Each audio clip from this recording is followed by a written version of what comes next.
Hello, mic test. Everybody say, praise the Lord. Basahin po natin ang banal na salita ng Diyos. John 3:16. Praise the Lord. For God so loved the world that he gave his only begotten Son, that whosoever believeth in him should not perish, but have everlasting life. Itong verse na ito, napakahalaga. Unawain natin ito para mangyari na hindi tayo mapapahamak. Itong kapahamakan na ayaw ng Diyos patuloy sa buhay natin dahil sa kasalanan. Ito yung pinagsikapan ng Diyos. Kaya siya nagpakatawang tao. Para ang tao hindi mapahamak, kundi magkakaroon po ng buhay na walang hanggan. Minsan, itong verse na ito, dahil this is common to all people, and this is being translated to multi-language. No? Minsan, parang naging ordinary na lang, memorize na lang ng mga tao, but ang tao naging parang parrot, talking without knowing. Ano pala ang malalim na kahulugan na dapat nating maintindihan sa verse na ito? Una, this is God's love. Pag-ibig ito ng Diyos. Hindi ito pag-ibig galing sa tao. Kaya nga sinabi diyan, greater love hath no man than this, that a man lay down his life for his friends. Dahil ang pagpakamatay ni Kristo, this is God's love. Marami namang mga tao na naging hero, nagpakamatay para maligtas ang isang tao, nagpakamatay para masagip ang komunidad, nagpakamatay para maligtas ang isang bansa. Pero walang makahigit sa pag-ibig ng Diyos na ibinigay niya ang kanyang sariling anak doon sa cross sa Kalbaryo. Kasi ang magiging impact nito sa buhay natin, pag maniwala tayo sa Kanya, hindi tayo mapapahamak. Anong klaseng kapahamakan na ayaw ng Diyos mapahamak tayo? Doon sa kapahamakan ng eternal death. Na kung saan yung kaluluwa ng tao na hindi mamamatay magpakailan pa man, itatapon doon sa impyerno. Ang impyerno, yan yung dako kung saan masusumpungan ang wrath of God, puot ng Diyos. Dahil sa tao na ayaw maniwala sa Kanya, naggalit ang Diyos. Galit na galit ang Diyos sa mga tao. Galit na galit ang Diyos sa mga anghel na ayaw maniwala sa Kanya. Ayaw ng Diyos mangyari yan. Ginawa ng Diyos ang paraan na hindi tayo mapahamak dahil sa ating unbelief, dahil sa hindi natin pagpaniwala sa Diyos, na siyang magiging kapahamakan ng ating buhay.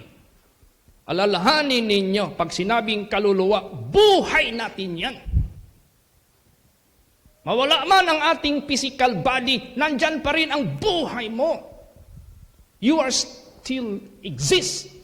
Baka isipin nyo, kaluluwa lang yan. Pag namatay na yung physical, wala na yan. No. It is the spirit that gives life. It is not the flesh that gives life. Hindi ang physical nagbibigay ng buhay. Kaya nga, gidemonstrate ng Diyos yung paano niya ginawa ang tao. From the dust, from the ground, from the earth. Gimold niya yan. Kailan nagkaroon ng buhay ang tao? When He breathed the breath of life into his nostrils, and that is the Spirit that gives life. Yan yung hindi mamamatay. Yan yung tinitingnan ng Diyos sa part natin na ayaw niyang mapahamak doon sa kanyang pot because of our disobedience, because of our unbelief dyan sa kanya. Kaya nga, God so loved the world that He gave His only begotten Son, that whosoever believeth in Him. Napaka-importante maniwala tayo kay Kristo Jesus dahil pinadala siya ng Ama sa langit. Ito yung pag-ibig ng Diyos para iligtas tayo. That is the purpose of Jesus Christ. Bakit siya pumunta dito sa lupa? Paniwalaan mo yan. Para yan sa ikaliligtas mo. Para hindi ka mapahamak, kundi magkakaroon ka ng buhay na walang hanggan. At ang buhay na walang hanggan na yan, you will not spend this to Canada. You will not spend this to USA. You will not spend this to your country, Philippines, but you will spend it to the kingdom of God. Na kung saan doon wala ng kamatayan, kung saan doon walang magnanakaw, kung saan doon wala ng mga masasamang tao. Yan ang gusto ng Diyos na mangyari sa atin. That you shall have everlasting life. Kaya napaka-importante yung paniwala natin kay Kristo Jesus. Yan yung gusto ni Satanas i-cripple sa buhay ng tao.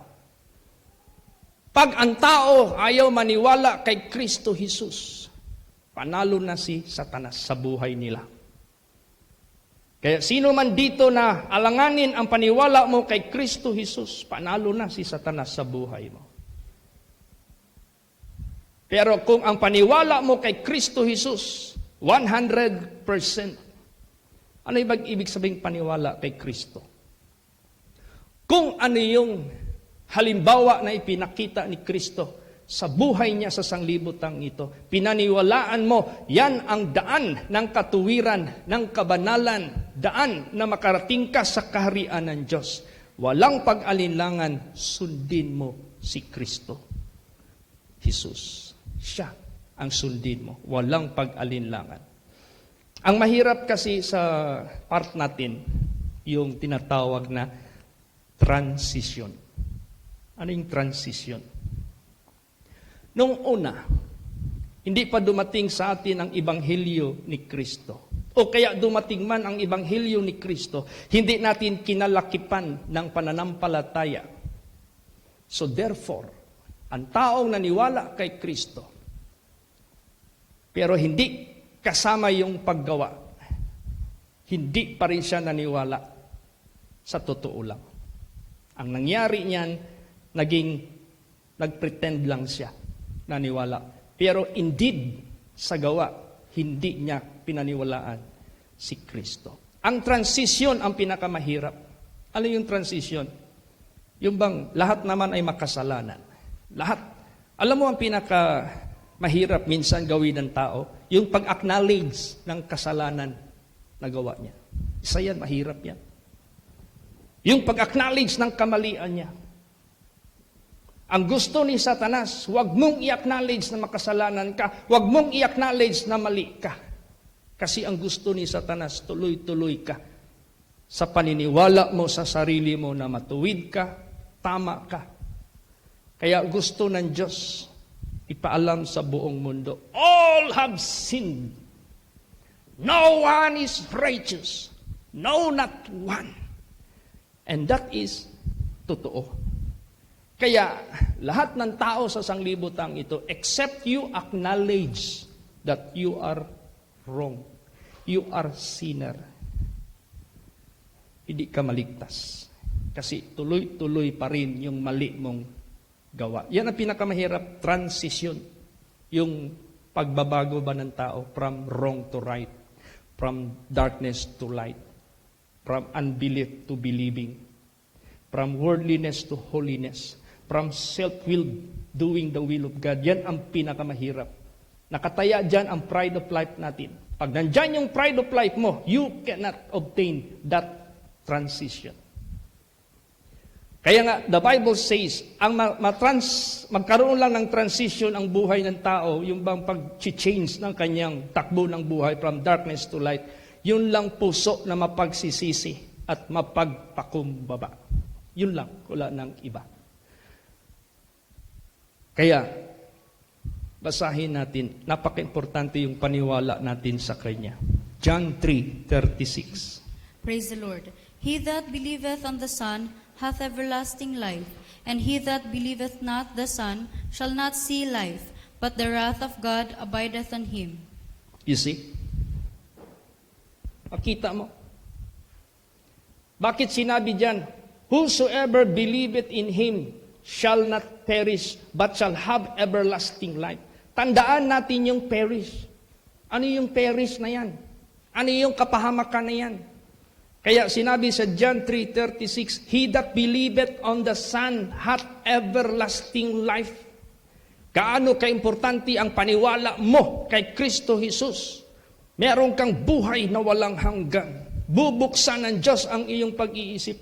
Babaguhin ng Diyos ang buhay mo from sin to righteousness, from darkness to light, from being crooked to uprightness.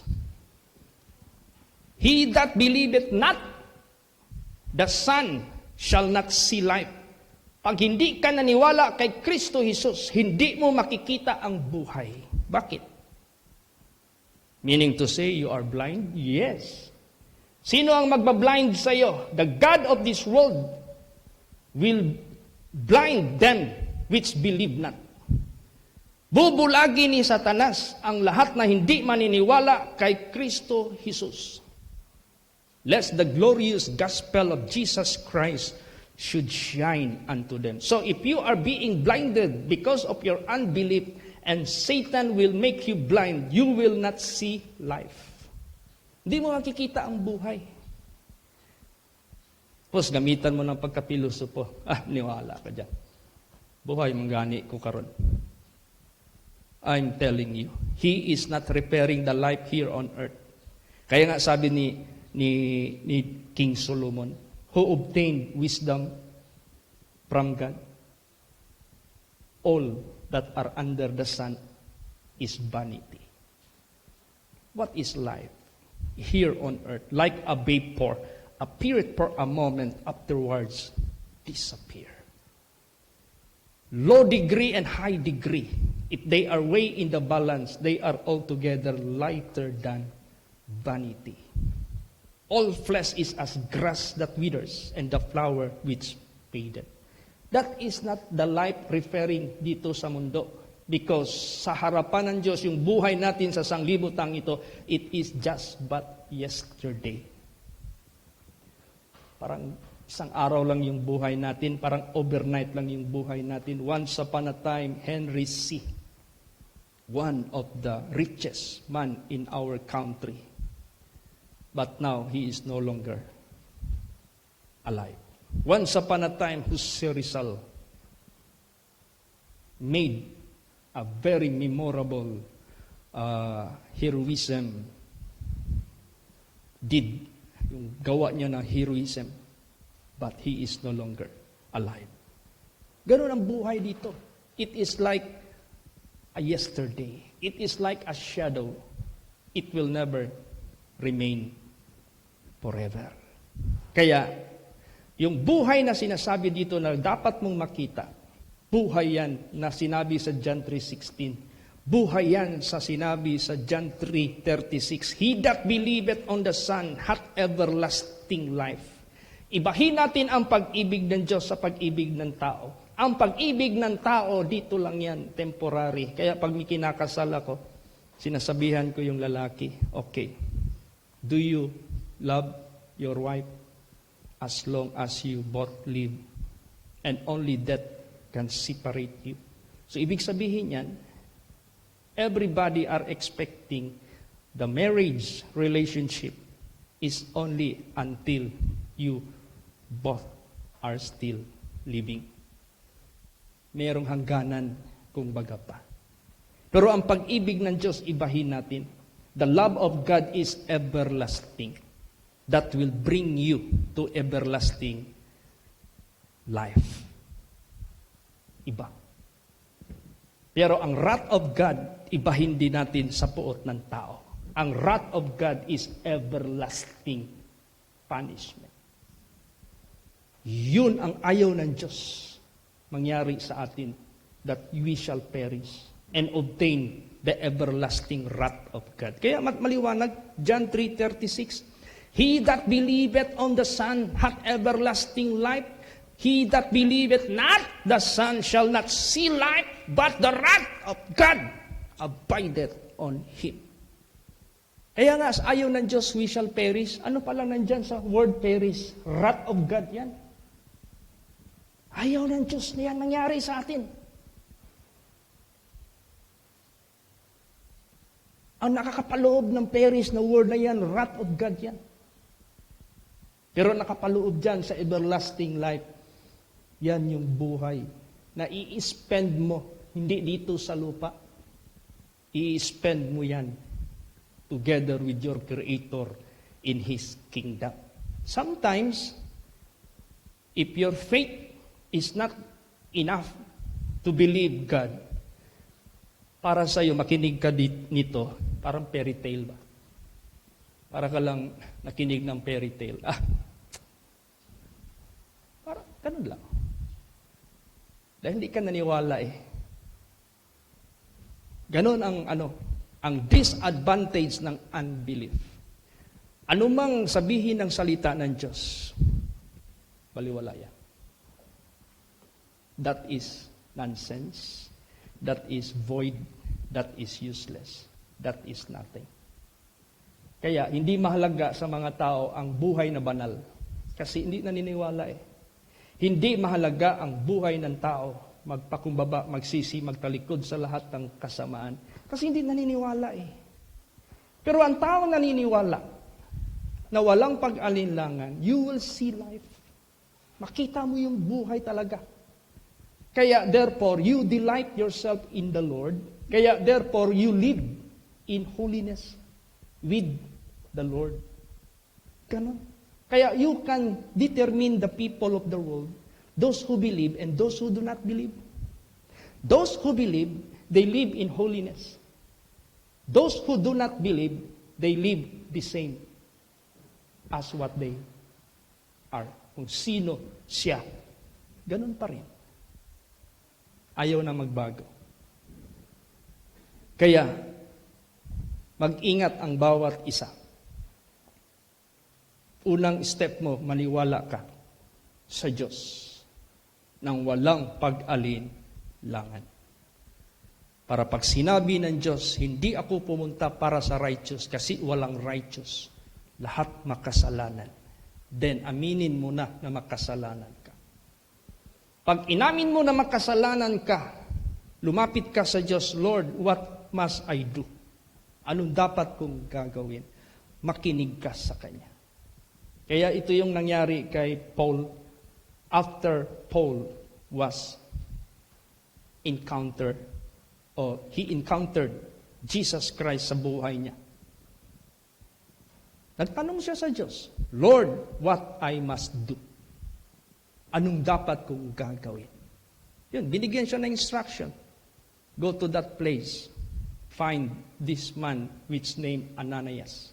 Then God gave message to Ananias. Ananias, look for this man whose name Saul. He is a chosen vessel of mine. O di, tingnan mo. Anong nangyari? Dahil si Paul nag-acknowledge sa kanyang kamalian at nagsabi siya, Lord, anong gagawin ko? Nung inutusan na siya, hanapin mo ang taong ito, ginawa niya. Tingnan mo si Paul.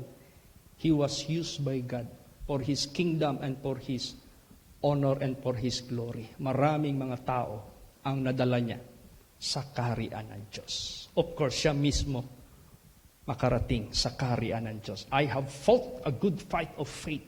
I have finished my course. And there is a crown laid for me, and not only unto me, but unto all who love His appearing. So, ibig sabihin yan, maniwala ka. Babaguhin ka ng Diyos, you will never remain the same as what you are. Praise the Lord. Kaya nga nung dumating ako dito sa banal na dako na ito, I thought I was righteous man. I thought I was holy man. You know why? Because I used to attend church. I used to attend prayer meeting. I used to attend yung spiritual activity. Only until I found myself, pagbigay na ng Word of God, na gina-preach, being declared, being revealed in this place, which never been heard by me before. Hindi ko talaga narinig yan noon. It was not preached, it was not taught, it was not, wala. Yung aking pinanggalingan noon. Doon ko nalaman how filthy I am. Ganun pala ako karumi. After going to church, inom, lasing. After attending prayer meeting, punta sa stag pub house, pornography. After sa simba, punta ng sugalan. Pero yung pala, pinagbabawal pala ng Diyos. That is filthiness. That is sinful. That is abomination. That is ungodly manner. That is unrighteousness in the eyes of God. Doon ko ngayon nakita, I must acknowledge my sin in order to process my transition. Kailangan mabago ang buhay ko.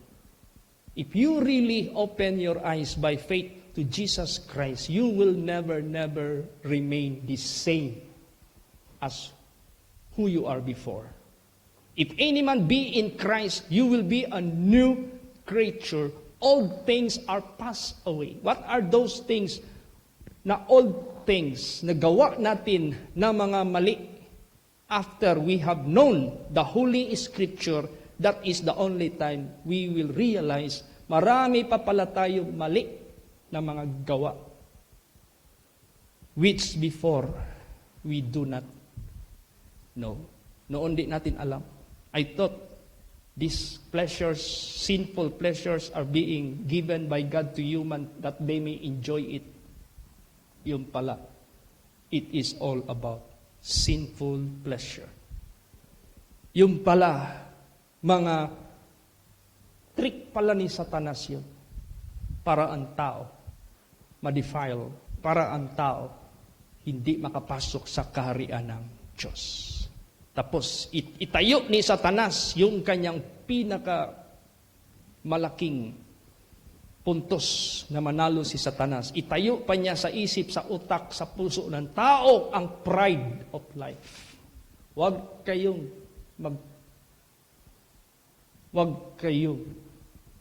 ma-move sa inyong nasanayan. Huwag kayong magpabadlong. Kakahiya kayo. Wala kayong panindigan. Panindigan nyo na yung natutunan nyo dito sa mundo. Pride of life. Baliktad. Samantalang ang Diyos nagsabi, all have sinned. At ano pa? I came not for the righteous, but for the sinners to repentance. Yan ang totoo. Magsisi ka dahil totoo kang makasalanan. Para sa ganon, pakita mo talaga yung buhay. Alam mo ang tao, ako, kailan ako nabago? Nung nakarinig ako sa totoong salita ng Diyos. Kasi noon, sa aking pinanggalingan, basahin lang yung isang bersikulo, wala na. Walang explanation. Walang concrete example. Wala. Para ka lang nagbasa ng isang verse sa chapter ng book ng eskwelahan. Pero nung narinig ko yung pure word of God na binibigay ng lingkod ng Diyos na holy man of God, banal na tao ng Diyos. Dahil siya mismo sa sarili niya, he was transformed.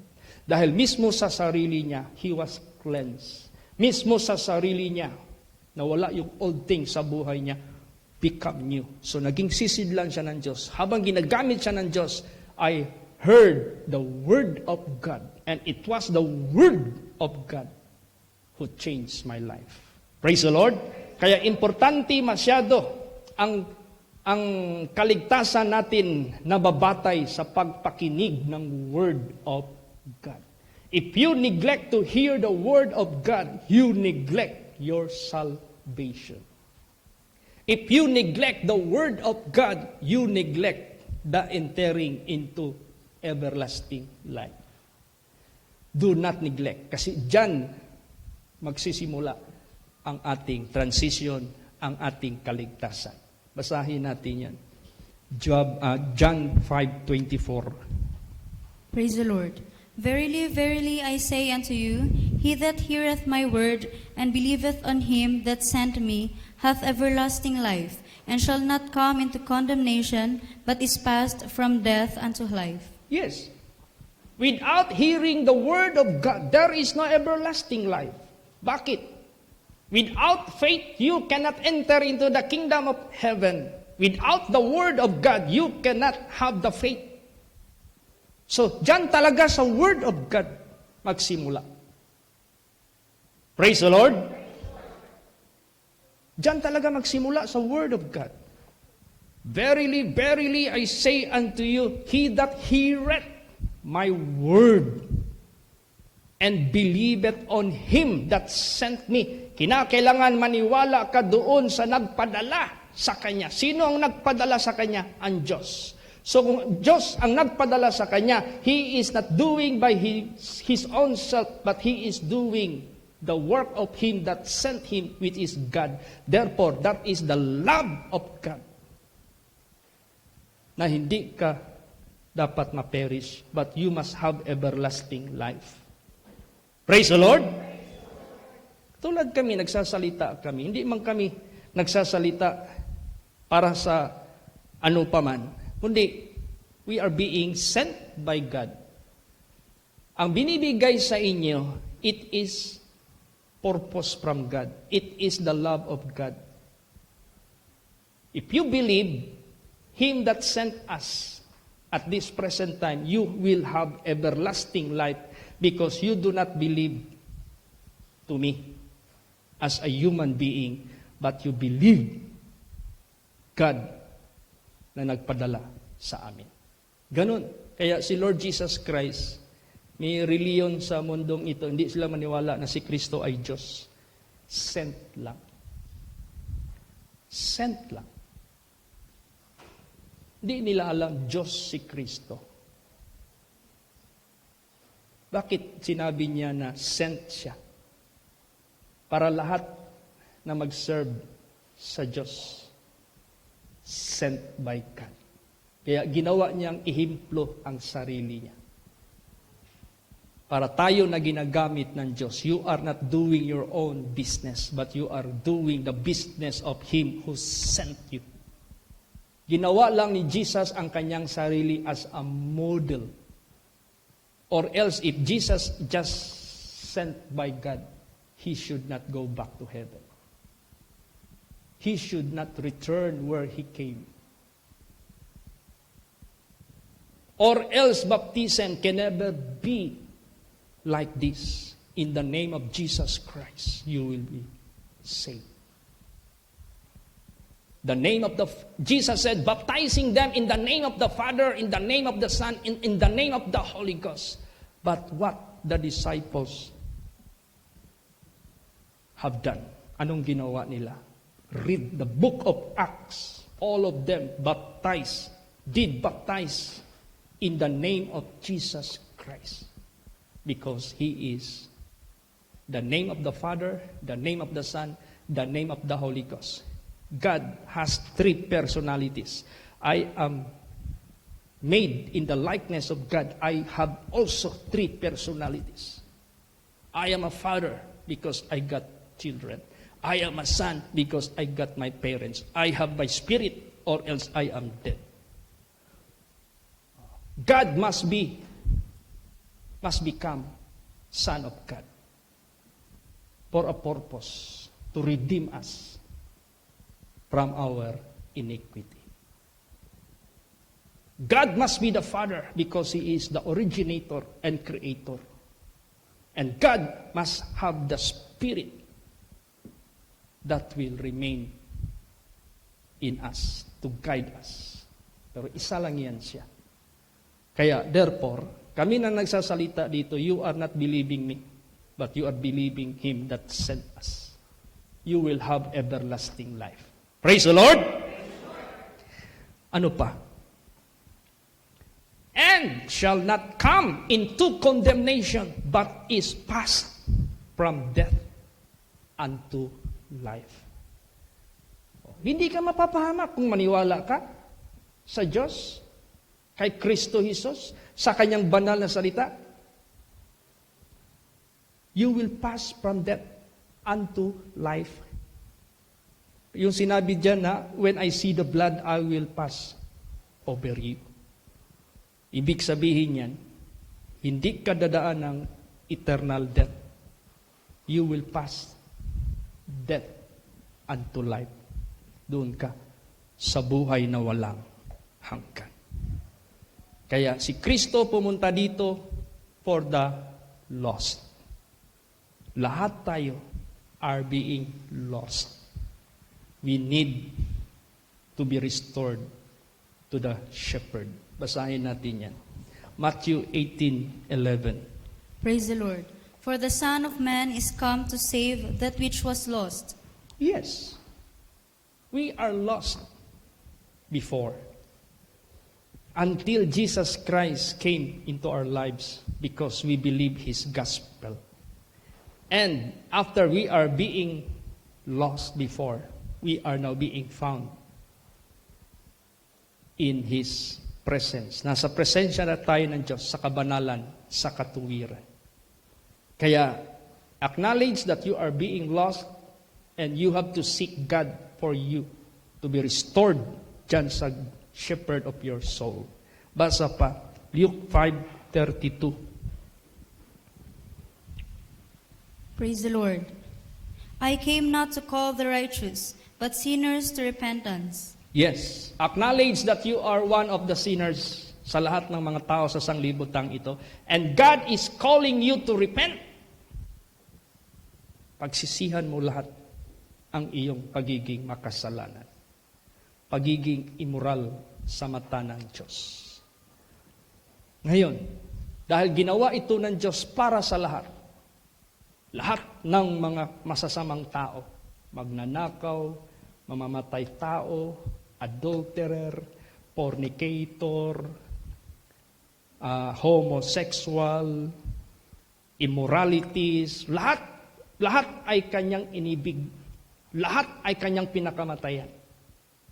So, lahat tayo nakapaloob sa lahat ng mga makasalanan. It doesn't matter what form of sin we were before. Isa lang tayo lahat, puro makasalanan. Lahat tayo pinakamatayan niya. Lahat tayo nagpakatawang tao siya. Lahat tayo tutubusin niya tayo sa ating mga kasamaan at kalikuan. Para sa ganon, magkakaroon ang buhay natin ng pagkakataon. Anong pagkakataon yan? Basa. 2 Corinthians 5:15. Praise the Lord. And that He died for all, that they which live should not henceforth live unto themselves, but unto Him which died for them and rose again. Yan. Para magkaroon tayo ng pagkakataon na mamubuhay na para sa Diyos at hindi na para sa kay Satanas. Because when we were yet sinners, we are doing that is of the devil. Dapat malaman mo yan. Nung una hindi ko alam yan. Only the gospel of the truth tells me about it. Ito lang nagbibigay sa akin ng katotohanan. Kaya sabi ni Lord Jesus Christ, kung naniwala ka na sa akin, then you ought to continue in my word. Because through my word, you will know the truth. And by that truth, He will make you free. He will set you free. Free from what? The bondage of sin. Free from what? From ignorance. Free from what? Sa lahat ng mga deception sa sanglibutang ito. Yun ang gusto ng Diyos. Lahat pinakamatayan niya.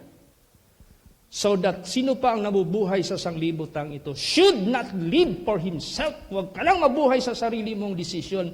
Huwag ka lang mabuhay mo sa sarili mong pananaw. Huwag ka lang mabuhay sa sarili mong pag-iisip. Because that will bring you to death.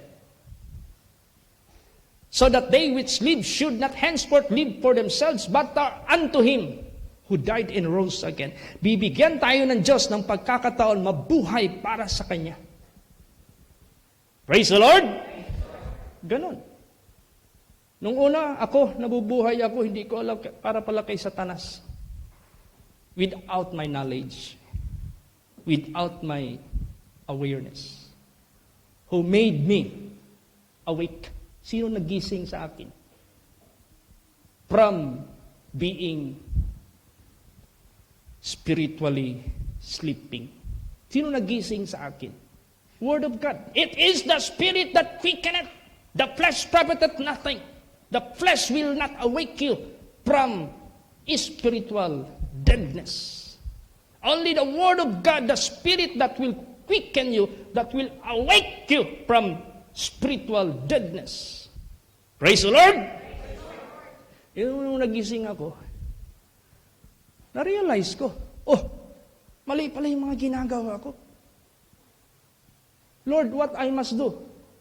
Repent. Nagsisi ako. Lord, forgive me. I acknowledge all my wrongdoings. What I should do after repentance? Jesus said, your sin is forgiven. Do not go back the same way. Come and follow me. I will show you the way that will lead you to my kingdom. Hindi nakinig ka ng Word of God. Parang wala kang naunawaan. You are still the same, sleeping with the sins of the world. Bakit? Ay paano? Magsimba ka, not in the Spirit. Ang hinahanap ng Diyos sa sumisimba sa Kanya, worship Him in spirit and in truth. Forget yourself. And let your spirit listen. Because it is the only spirit that is willing to believe and to obey God. The flesh, never. Magsimba ka, nasa flesh ka dito, dala-dala mo pa rin yung ego mo, dala-dala mo pa rin yung wisdom mo, dala-dala mo pa rin yung knowledge mo sa sarili mo. Ayan, maghahatid sa'yo sa impyerno. 100% yan. Yan yung ginamit ni Lucifer. Dala-dala niya ang kanyang pagka-bright. Hindi niya dinala ang kanyang sarili doon sa naglalang sa kanya para mag-submit, magsimba, mag-serve sa Diyos. Ayaw niya gusto na siya na ang sambahin yan mga tao ngayon. Pasundin mo sa Ebanghelyo ni Kristo, wala, puro reject. They have their own way always. Sige. Kung yan ang gawin mo, you will reap what you sow. Aanihin mo ano ang iyong tinanim. Siyempre, ayaw mo magtanim sa katotohanan ng Diyos. Magtanim ka talaga sa sarili mong pamamaraan. Aanihin mo yan. If you sow to the flesh, you will reap corruption. Kaya wala pang nag-prosper dito sa history ng buong universe na hindi nagpasubmit sa Diyos na naging successful sa buhay nila. Wala pa. In heaven, walang naging successful doon. Yung pag hindi nila pag-submit sa Diyos. Dito sa earth, lalo na.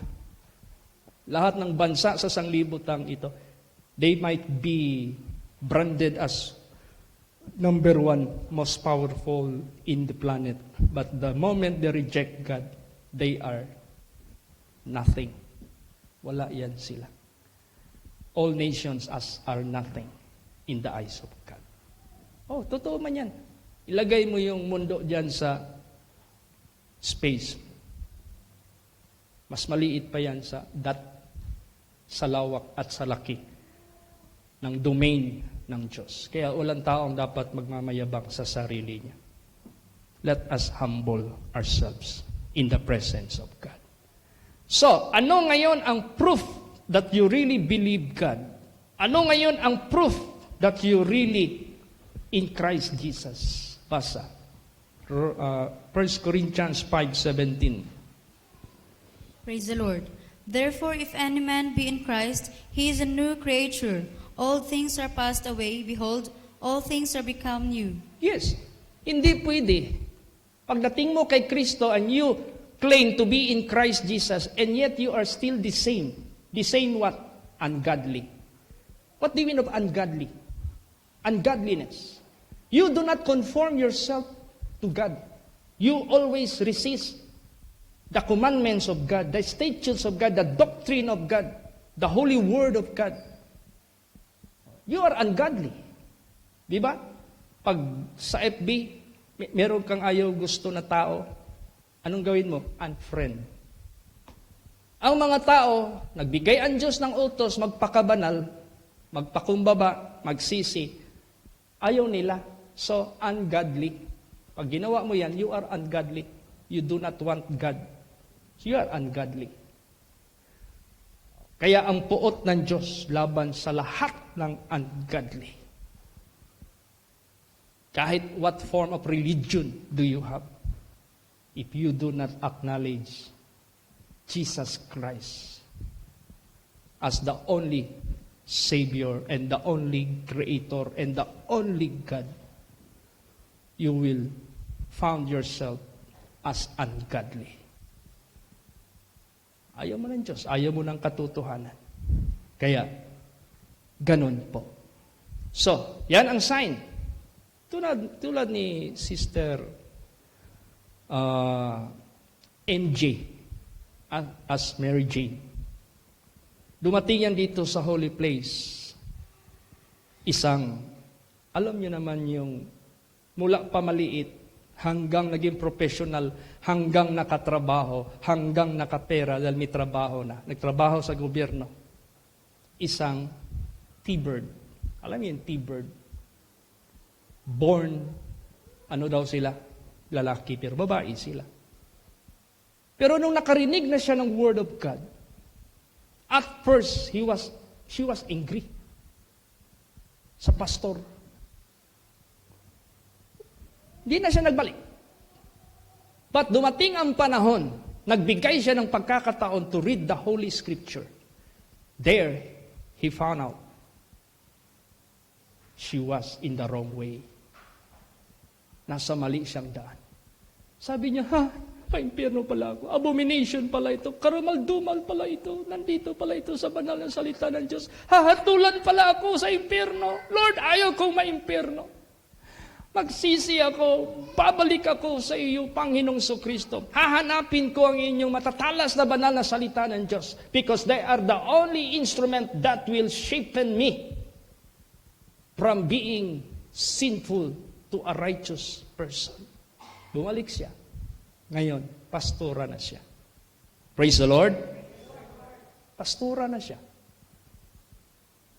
And open na siya for someone na pwede niyang maging mapamamahal siya sa isang lalaki. Balik sa original yung setting. God made you as what you are. Therefore, believe God and walk according to what God hath made you. Kung anong ginawa ng Diyos sa iyo, ipamumuhay mo yan. That is the sign that you believe God. Tingnan mo yung bakla na nagtawag sa akin, Pastor, may tanong ako sa iyo. Ano yon? Bakit ganito ang buhay ko? Makagusto talaga ako ng kapwa lalaki naman ako. Paano ito? Sabi ko, makinig ka ng husto. Do not believe the doctrine of Satan. The doctrine of Satan, ito, believe to yourself. Pag yan ang paniwalaan mo, believe to yourself. And you conclude that you are God. Yourself is God. Mamaya yan man ang doktrina ni Satanas. Ang tao, Diyos yan. Diyos ka. Forget God na meron kang paniwalaan na Diyos. Forget Him. Ikaw na ang Diyos. Yan ang gusto ni Satanas eh. So, what you feel, that you do. Kung ano yung nararamdaman mo, gagawin mo. Kasi believe ka sa sarili mo. Because huwag mong gawin yan. Believe God, not yourself. Believe God. If God made you man, believe God, you live as man. Because you believe God. And God made you man, you must abide what God hath made you. Kaya yung isang kasama niya, nag-surrender. Praise the Lord. Gidenounce niya ang kanyang pagkabakla. Ngayon, nagsisikap na siya. Mamuhay na totoo. Lalaki. See? Example lang yan. But there is no difference between the drunkards, between the adulterer, between the fornicator. That is the same. Bound to hell. Pero lahat na yan, basta mag-acknowledge ka, you are a sinner, mag-repent ka, magtalikod ka sa kasalanan mo, papatawarin ka ng Diyos. Then if you are in Christ Jesus, all things will pass away. All things become new. Praise the Lord. Yan ang gusto ng Diyos na hindi tayo ma-perish, but shall have everlasting life. Ngayon, kung napalaya ka na dyan sa lahat ng kasalanan, ano ngayon ang magiging buhay natin? Basa, Romans 6:22 hanggang 23. Praise the Lord. But now, being made free from sin and become servants to God, ye have your fruit unto holiness, and the end everlasting life.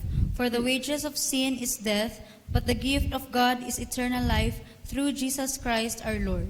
Tingnan mo, there is an identity. Kung ikaw napalaya na mula sa kasalanan, you were forgiven, you were enlightened, you hate sin already in your life, you turn away from all ungodliness, worldliness, lahat abominable in the eyes of God. Anong mangyayari sa buhay mo? You become servant of God. Hindi ka na alipin ni Satanas, alipin ka na ng Diyos. Ye have your fruit unto holiness. There is identity, being servant of God. Holiness. Kabanalan. Praise the Lord. Banal ka. Hindi ka pwede hindi banal. Kasi yung tumawag sa iyo is banal at inutusan kanyang maniwala ka sa kanya, kung ano yung glory niya mapapasayo. Pag hindi ka banal, you are not of God. Pag hindi ka banal, you do not have the faith in Him. That is the exact situation sa sino man dito. Kaya pag napalaya ka na sa kasalanan, alipin ka na sa Diyos, ang bunga mo ay kabanalan at ang patutunguhan mo everlasting life. Tapos, reminders 23, the wages of sin is death. Without holiness, manatili ka sa kasalanan, papunta ka ng kamatayan. But the gift of God is eternal life through Jesus Christ, our Lord.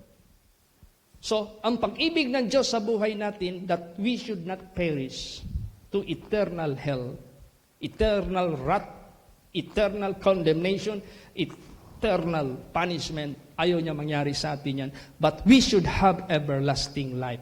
That is God's love.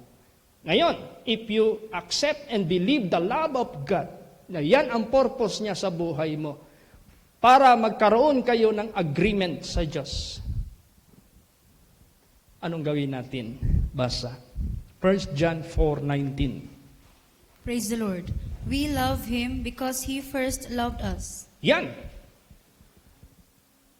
Naunawaan mo ang pag-ibig ng Diyos that He is not willing that you will perish, but shall have everlasting life. Then, para mag-agree kayo, you love Him. Praise the Lord. Ibigin mo siya. Magsama kayo sa kanyang kaharian. Ibigin mo siya. What is of Him is yours also. Kung ano yung kaharian niya, mapapasayo rin. Ano yung glory niya, mapapasayo rin. Ano yung existence niya, without death, mapapasayo rin. Because He love you, then you should love Him also. We love Him because He first loved us. Praise the Lord. Ngayon, how to prove that we really love God? Marami kasing mga lalaki na akbay-akbay ng babae. Sabihin sa babae, I love you. Ayaw kong mawala ka sa buhay mo. Forever and ever. Tapos yung isang kamay, may ka-holding hands dito. Huwag ka lang maingay, binubula ko lang ito. Kasi may pera ito eh. Huwag ka lang maingay, binubula ko lang ito. Pero ikaw pa rin. See? Ibig sabihin yan, hindi pure love. So ngayon, pure yung love ng Diyos sa buhay natin, kaya ibinigay niya ang kanyang buhay para sa atin. Yung inawit kanina, to rescue a sinner like me. He abandoned His throne above and His kingdom just to rescue a sinner like me. Yan ang totoong pag-ibig. Iwanan niya ang lahat para lang maligtas ang iniibig niya, ang sinisinta niya. Praise the Lord! So, ngayon, humahanap ang Diyos ngayon sa totoong pag-ibig natin na ating sinalita sa Kanya. Now, paano ngayon hahanapin ng Diyos na totoo yung pag-ibig natin na nag-commit tayo sa Kanya? Lord, I love you because you first loved me. Anong hinahanap ng Diyos? What is the genuine love na gagawin natin doon sa Kanya? Basa, John 14:21. Sige. Praise the Lord. He that hath my commandments and keepeth them, he it is that loveth me. And he that loveth me shall be loved of my Father, and I will love him, and will manifest myself to him. Yan. Sino ang totoong umibig sa Kanya? Yung merong salita ng Diyos. Commandments, nasa isip, nasa puso. Ginagawa itong day and night na meditation. Ginagawa itong delight niya sa kanyang imagination. Nandyan yung Word of God lagi. Tingnan mo, nagbigay ang Diyos sa atin ng pagkakataon, meron tayong live.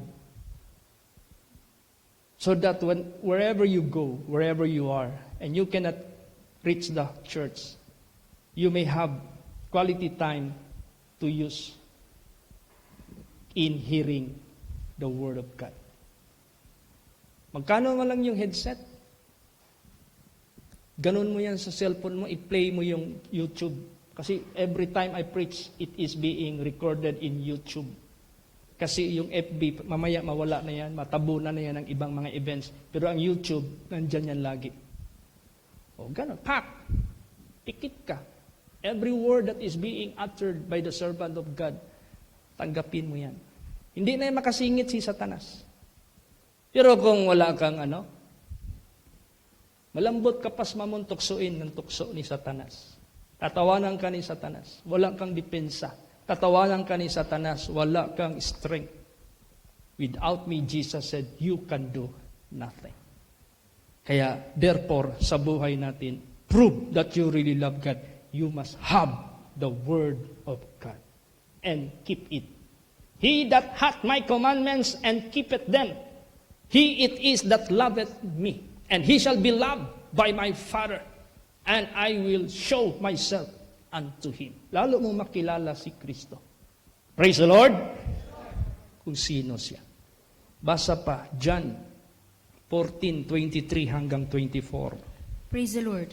Jesus answered and said unto him, If a man love me, he will keep my words, and my Father will love him, and we will come unto him, and make our abode with him. He that loveth me keepeth not my sayings, and the word which ye hear is not mine, but the Father's which sent me. Yan. Sino man ang umibig sa akin, ginagawa at pinapakinggan ang aking salita, and we will make our abode in him. Manatili ako at aking Ama sa iyo. Kumpleto ka. May ama na, may anak pa, may banal na espiritu pa. Praise the Lord! O, saan mo hahanapin yan?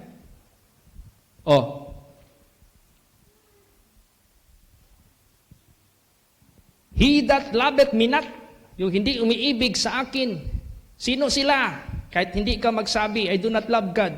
Pero if you do not keep His saying, ikaw na yon, hindi umiibig sa Diyos. The word which ye hear is not mine, hindi yan sa akin, but the Father's which sent me. Hindi nawawala ang Diyos. Kanya yung pag-ibig. Kanya yung salita na ginagawa mo para hindi ka ma-perish, but you should have everlasting life. Praise the Lord! Ang mga taong walang tatag sa spiritual, di ayaw makinig ng Word of God, may pagsubok, takbo ka agad kay tanduay, lasing ka agad. Yun ang refuge nila eh. Tanduay. Ha? Oy, ba't ka naglasing kagabi? May problema ako. Si tanduay ka agad. Paglasing ka agad. Wala silang faith sa Diyos eh. Ganun kalambot ang mga tao umaayaw sa salita ng Diyos. Pero kung nandyan yung Word of God sa buhay mo, babagyo o ulan, babaha. The Bible says, katayo ka pa rin. Nakatayo ka pa rin sa kabanalan. Nakatayo ka pa rin sa kalinisan. You will never commit iniquity. You will never take refuge to the devil. But you will remain in the foundation where God founded you. In righteousness and in holiness. Praise the Lord! Ganon ang gusto ng ating Panginoong Diyos. Kaya yung sacrifice ninyo, nagkrudo kayo, pumunta kayo dito, hindi masayang yan. Yung ginagawa ninyo ng Sabado, hindi nyo natapos, dapat tapusin nyo ngayong araw na ito, iniwanan nyo dahil pumunta kayo dito, hindi yan masayang yung pagpunta nyo dito. Kasi ang kapalit niyan, hindi kayang itumbas sa anong maibibigay ng mundong ito na very temporary, passing lang. Yan yung everlasting life. Sa John 3:16 na yan, unawain mo ng malalim ng husto anong idudulot sa buhay mo. Praise the Lord! Magsikap. Last verses, pakibasa. 2 Thessalonians 2:10 hanggang 12. Praise the Lord. And with all deceivableness of unrighteousness in them that perish, because they received not the love of the truth, that they might be saved. And for this cause God shall send them strong delusion, that they should believe a lie, that they all might be damned, who believe not the truth, but had pleasure in unrighteousness. Yan.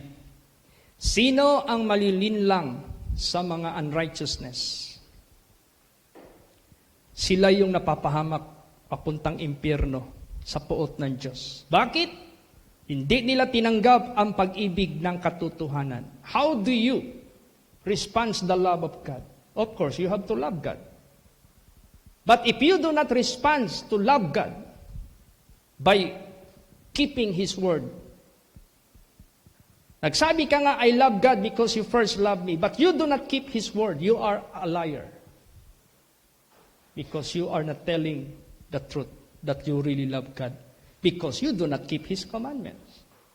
But if you do not say that you love God and yet you keep His commandments, that's the truth. Ang totoo niyan, you love God. Praise the Lord! Ang Diyos, ayaw niya yung magaling ka magsalita tapos paggawa na. Hindi mo mapatunayan. Hate ng Diyos yan.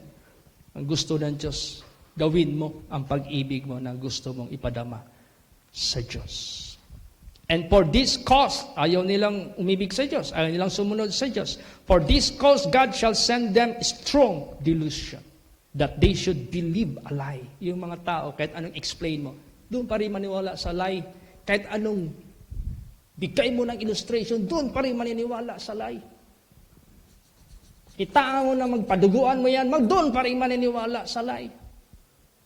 Gawan mo na ng drama how Christ died for him, doon pa rin maniniwala sa lie. Kahit ano pang gawin, kahit pa babangon si Moses, babangon si sino pa yung mga propeta para mag-preach, doon pa rin maniniwala sa lie because they do not love God. Hindi nila inibig ang Diyos. Hindi nila ginantihan ang Diyos ng pag-ibig. That they all might be dumb who believe not the truth, but had pleasure in unrighteousness. Do not tell me much words of reasoning. Bakit hindi ka makakasunod sa pag-ibig, pagsunod sa Diyos, because you have pleasure in unrighteousness. Huwag ka na mag-explain. Pag hindi ka nakasunod, you have pleasure in unrighteousness more than God. That's it. Period. Ganon. Kaya, it's up to you. God said, I set you two things, life and death. Mabilis pa naman yung ano. Darating ang panahon, babalik si Jesus dito, hindi na rescuer. Retriever na lang. Igada na lang niya yung mga patay, tapon doon sa libingan, sa impyerno. Yan ang retriever. Hindi na rescue. See?